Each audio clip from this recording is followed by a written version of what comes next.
Crossing the line never sounds the way people imagine. It isn't thunderous or sharp. It's quiet. The room tightens. The air grows heavy like it's waiting. Something inside you shuts a door and never opens it again.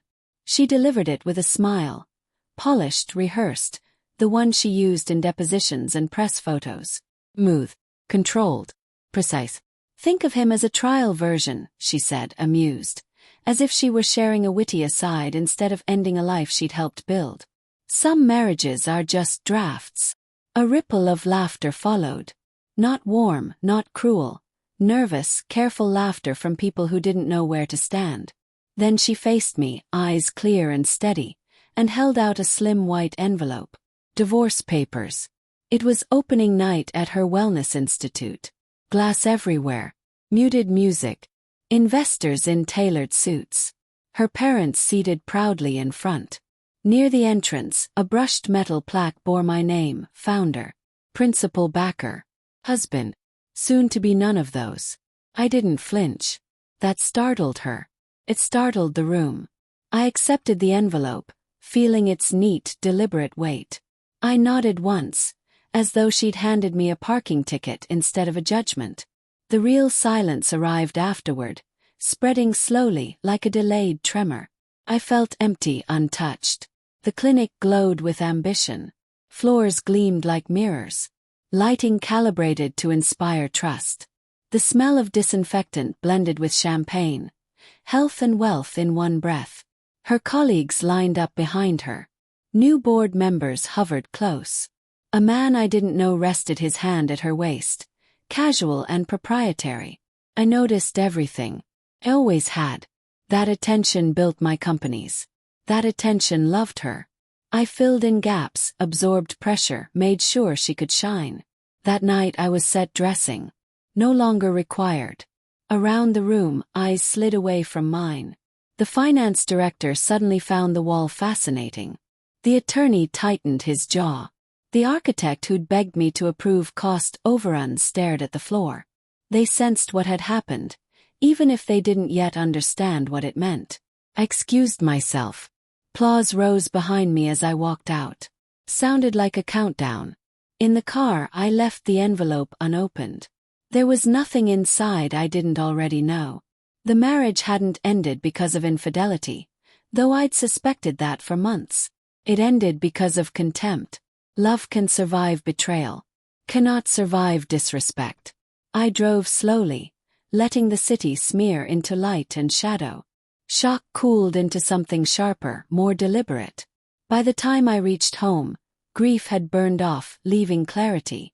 I made one call. Withdraw it, I said. No anger. No explanation.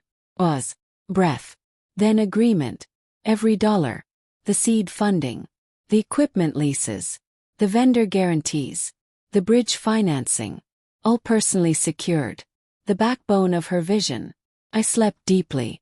The next morning began at 6:14. Missed call. Voicemail. Another. By noon there were dozens. By nightfall nearly 70. I didn't listen to any of them. Silence speaks fluently when you let it. The collapse didn't happen in a single blow. That matters. The most effective retribution feels like gravity. Inevitable, impersonal. Supplier cancelled shipments. Funding assurances vanished.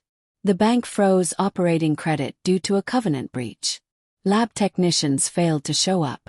Payroll bounced. Board meetings turned hostile. Praise gave way to words like careless and misleading. I watched from a distance. I prefer observation to spectacle. She scrambled, called contacts, begged favors, promised fixes. But favors dissolve when people learn they were built on borrowed ground. On my ground, first the plaque disappeared. Then my name vanished from the website. Opening hours quietly shortened. Then came the reviews. Patients asking why appointments were cancelled, why phones rang unanswered, why the lights stayed dark. I said nothing. Gravity kept working. 3 weeks later someone knocked. Hesitant. Controlled enough to avoid attention. When I opened the door, she looked diminished. Bare-faced. Hair pulled back without care. Confidence stripped to exposed nerve. The man from opening night was gone. So were the board members. So was the smile. "I just want to talk," she said. I stepped aside. Real power is making space when someone expects a wall. She entered cautiously, like a guest in a house she no longer recognized. Sat on the edge of the couch, hands trembling.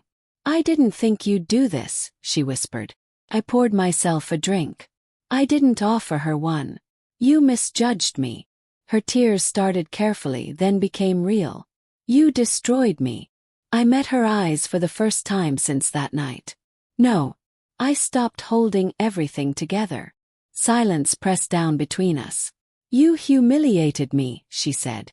"You made me look weak." I smiled once, briefly. "You handled that yourself. I only removed the supports." She reached into her bag and produced the same white envelope. "I'll tear it up," she said quickly. "We can fix this.